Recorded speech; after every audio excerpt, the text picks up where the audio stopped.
আজিজ ভাই, আপনিও দেখেছেন তাকে বিভিন্ন জায়গায়, আপনি কিভাবে দেখেন আর কি? আমি যেটা আমার কাছে যেটা মনে হয়েছে, আমি জাস্ট তুষারপাড়ের সাথে অ্যাড করছি যে অত্যন্ত সরলভাবে আমার কাছে মনে হয়েছে কোনো অপরাধকে দেশি হোক বিদেশি হোক সব শক্তির বিরুদ্ধে সে অকপটে কথা বলতেন এবং সে উদীয়মান একজন বড় রাজনীতিবিদ হওয়ার কথা। তো নতুন এবং ফিরে আসা গ্রাহকদের জন্য নগদে চলছে ক্যাশব্যাক সহ প্রতিদিন হাজারো উপহার জেতার সুযোগ। হবে আশা আর ফেরা, সারপ্রাইজ সেরা। কারণ হচ্ছে যে দেখেন প্রত্যেকটা সেক্টরে সে কিন্তু জ্ঞান রাখতো, ঝটপট কথা বলতে পারতো সরলভাবে। সে চিন্তা করতো না তার জন্য বিপদ আসবে কি আসবে না, ওইসব অন্যায় সব কথা সে স্পষ্টভাবে বলতো, স্পষ্টভাবে সে যতটুকু জানে স্পষ্টভাবে বলতো একদম। আপনি দেখেন সরকার বলেন, এনসিপি বলেন, বিএনপি বলেন, জামাত বলেন, ভারত বলেন, চীন, সব দেশ বিদেশে যত পরাশক্তি কাউকে তিনি ছেড়ে কথা বলেন নাই।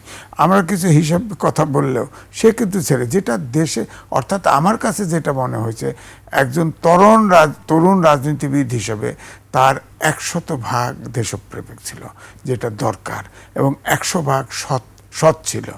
এখন তরুণ অনেক বিতর্কিত হয়েছে না, কিন্তু এই তরুণ হাদি 100% সৎ ছিল, 100% দেশপ্রেমিক ছিল, এটাই আমার কাছে মনে হয়েছে। সুতরাং হাদির মতো রাজনীতিবিদ যদি দাঁড়াতো, ধরেন একসময় তো সে ম্যাসুড হতো, তাই না? এই রাজনীতিবিদ যদি ধরেন সে এমপিতে দাঁড়িয়েছে, সে পাশ করুক আর ফেল করুক, হ্যাঁ সেটা ভিন্ন কথা, কিন্তু সে তো একসময় রাজনীতিতে থাকে ম্যাচুরিটি হতো।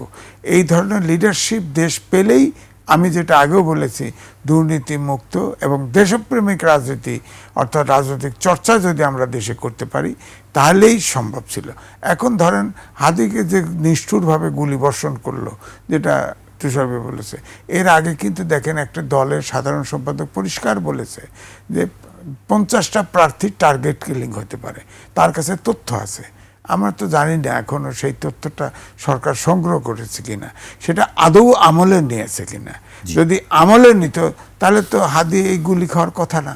তার তো একটা নিরাপত্তা, সরকারের যে রিক্সায় চলে, সাধারণভাবে চলে, পায়ে হেঁটে চলে, যে পয়সা খরচ করে না নির্বাচনের সময়, তাকে তো প্রোটেকশন দেওয়ার দরকার ছিল। এখন অস্ত্র দিয়ে তো লাভ নেই প্রার্থীদের, সেটা ভিন্ন বিষয়, আমি তো আগেই আলোচনা করেছি। সুতরাং আমি মনে করি যে হাদির মতো এরকম আরও তরুণরা জন্মগ্রহণ করুক, এটাই আমার প্রত্যাশা।